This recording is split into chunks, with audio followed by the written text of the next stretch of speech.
welcome back to Movement and Function. I'm excited today to bring you part 2 of my Advanced Vestibular Rehabilitation program. This video progresses the exercises from my Advanced Vestibular Rehab video that I posted about a month ago. If you haven't already completed my beginner, intermediate, and advanced rehab videos, please go back and check those out first. Be sure that you can do all of those exercises safely and within the parameters that I included in those videos. It's important that you're ready for the exercises in this video. I recommend starting all of these exercises 1 time a day and progress to 3 times a day as you feel comfortable.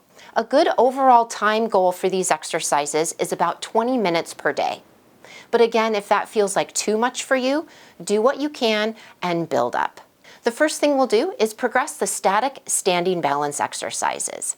Those 3 movements are standing with your feet together, standing on 1 foot, and standing with 1 foot right in front of the other, tandem stance. I introduced these exercises in the beginner video.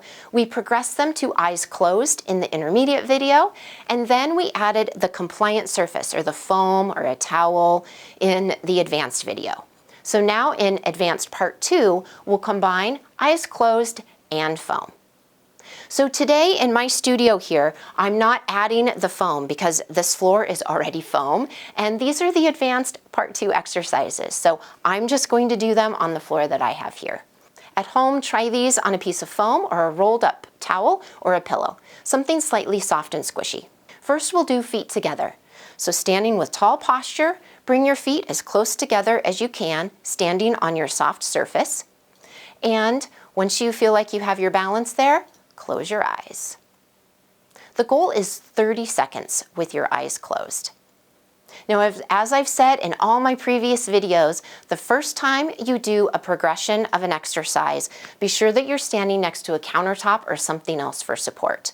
Because I've done these a few times, I feel comfortable without anything around me. But you might notice in this video, there will be times that I'll touch down on this table for support, based on when I feel I need that support. All right, exercise number 2 is standing on 1 foot. So I'll shift my weight over to the right foot, lift the left foot.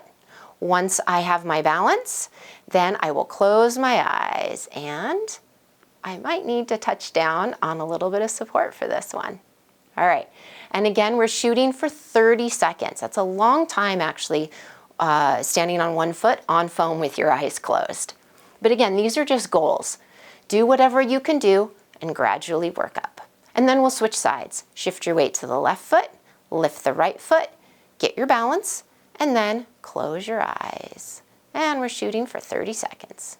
Third one is tandem stance or heel-toe stance. Place 1 foot right in front of the other. Make sure your weight is evenly distributed between your front foot and your back foot. And now close your eyes. And you'll really see me working. Might need to touch down here and there. Now I've got it. Okay, shoot for 30 seconds and then open your eyes. Okay, and then switch feet. So put the other foot in front. Same thing. Make sure you have tall posture, your weight evenly distributed between the forward and the back foot. Once you have your balance, close your eyes. All right, shoot for 30 seconds, open, and then relax. Whew. Okay. That might be enough of a workout for your first time progressing. If that's the case, great. Stop there, and tomorrow, pick up with the other new exercises. Otherwise, if that felt easy for you, let me give you yet another progression. This next progression only applies to your feet together because that's the easiest one. Feet together on foam or a soft surface, close your eyes, and if you feel like you could stand here forever, then go ahead and do a small head turn, side to side. Shoot for as many repetitions as you feel comfortable doing. Okay, and then relax.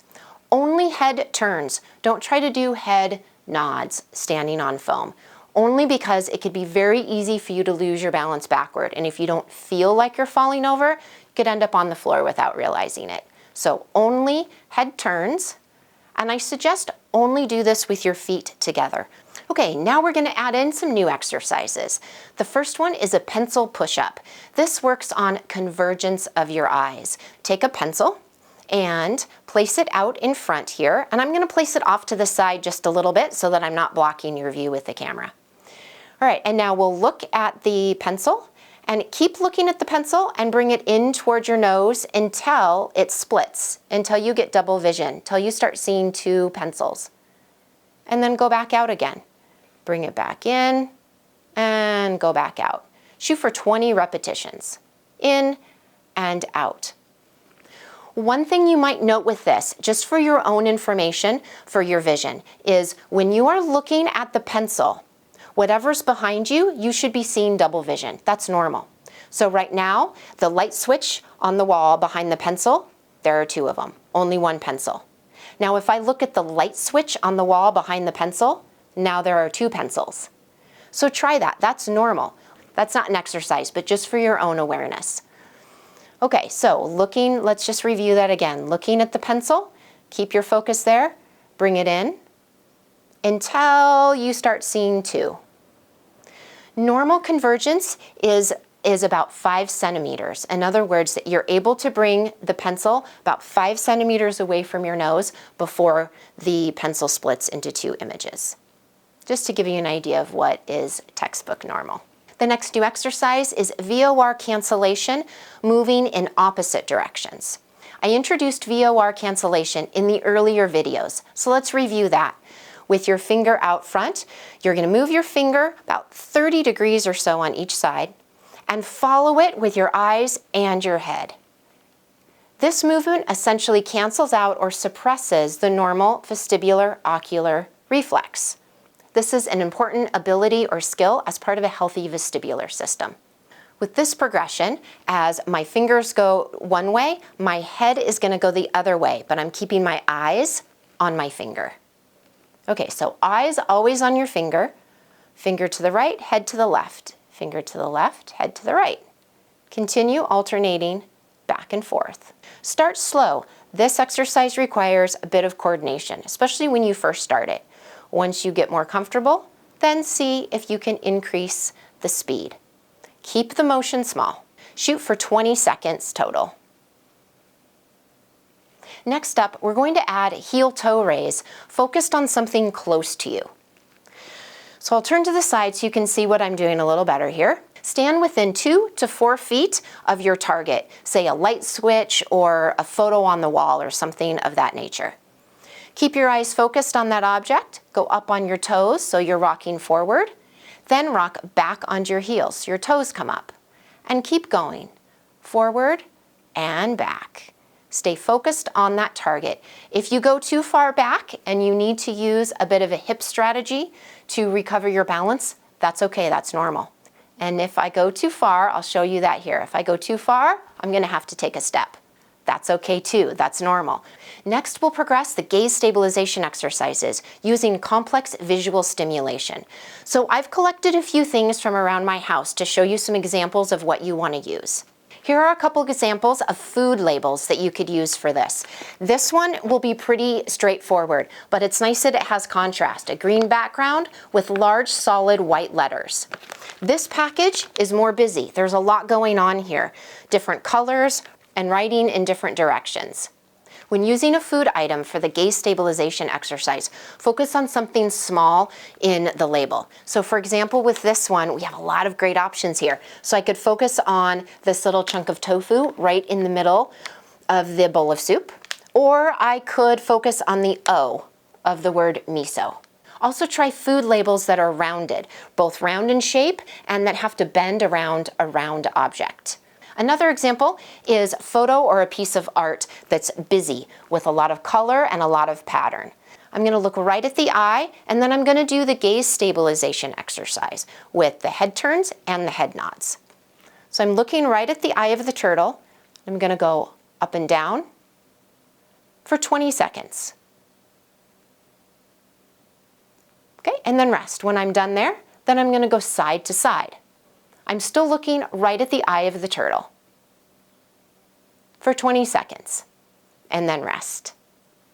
So the exercise is the same as what I demonstrated to you before. The difference is the complexity of the target. Instead of something simple like your finger that doesn't really require any concentration and it does not provide any visual stimulation, using items with a complex pattern and color will help enhance the benefits of the exercise.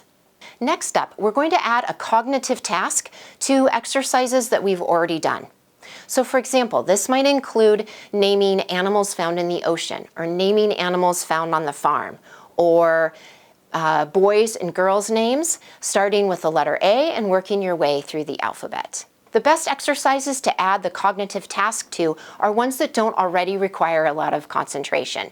So for example, I'll stand with my feet together and do head turns while naming names in alphabetical order.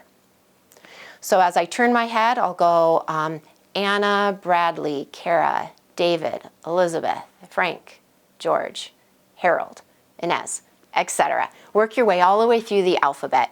Another example is standing with one foot in front of the other in tandem stance and do smooth pursuit, which is simply just following your finger with your eyes, and naming animals found in the ocean, for example. So I could do this and start to say whales, fish, turtles, eels, sharks. The last example I'll show you today is standing on one leg and then looking around the room for items of a particular color. So we'll stand on the right leg, and now I'm going to look around the room and identify things that are blue, for example. So I could say coffee cup, photo, and candle. Next, let's go brown. I'll say the couch and the wallpaper and the curtains. Next, green. We'll say book cover and another candle and a plant. And continue. Go through each color, looking around the room and identifying items.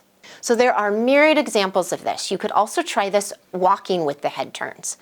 But the idea is to add some cognitive task to a simple, straightforward movement. This might seem like a crazy exercise, but if you ever find yourself getting dizzy in the grocery store, this is basically going to help with that. Because in the grocery store, we're looking at a list, or we're looking for items of a particular color, shape, with a certain label, and we're having to do that cognitive task while we're walking and maneuvering around obstacles, other people, etc.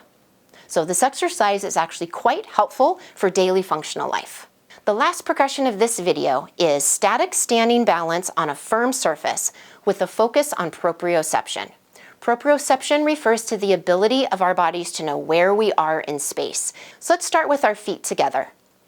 Now I'd like for you to first just notice where you feel most of your weight. Is it under the front of your foot? Is it the back of your foot? Is it on the outside or the inside of your foot? First, just feel that. Then let's slightly lean forward so that you feel the weight under the front of your foot, and then slightly lean back so the weight is under your heels. Notice how that changes the feeling in your ankle and your feet. What muscles do you feel being activated as you shift your weight a little bit forward to back? Now side to side, shift your weight over to the right foot and then shift your weight over to the left foot and notice the same thing. Where do you feel muscle activation in each of your legs? This is a small motion. This is not the same as the heel-toe raise. This is just a slight lean forward and a slight lean back so that you feel that variation in weight bearing. All right, moving on to one leg balance. Same thing here. Slight shift forward towards your toes and then back towards your heels. And notice how that changes which muscles in your legs are working to help keep you balanced. See if you can shift your weight out toward the outer part of your foot and then into the inner part of your foot. And then switch legs. Move your weight forward and then move your weight backward. Move your weight out and move your weight in. Compare the left foot to the right foot. Do they feel about the same, or does this feel pretty different on your left foot compared to your right foot? And then finally, tandem stance with one foot in front of the other. Shift your weight onto that front foot and then shift your weight onto the back foot. Notice if that's a little more difficult to maintain your balance. And notice where you feel effort being made in your feet, your ankles, the muscles of your legs. And then bring your other foot forward and do the same thing. With each of these, shoot for about 30 seconds or so.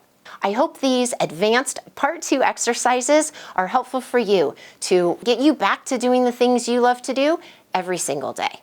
If you like this video, please give it a thumbs up and consider subscribing to my channel. If you have any questions or comments on this video, please leave them down below and I'll get back to you right away. Here's to your health and function. Have a fantastic day.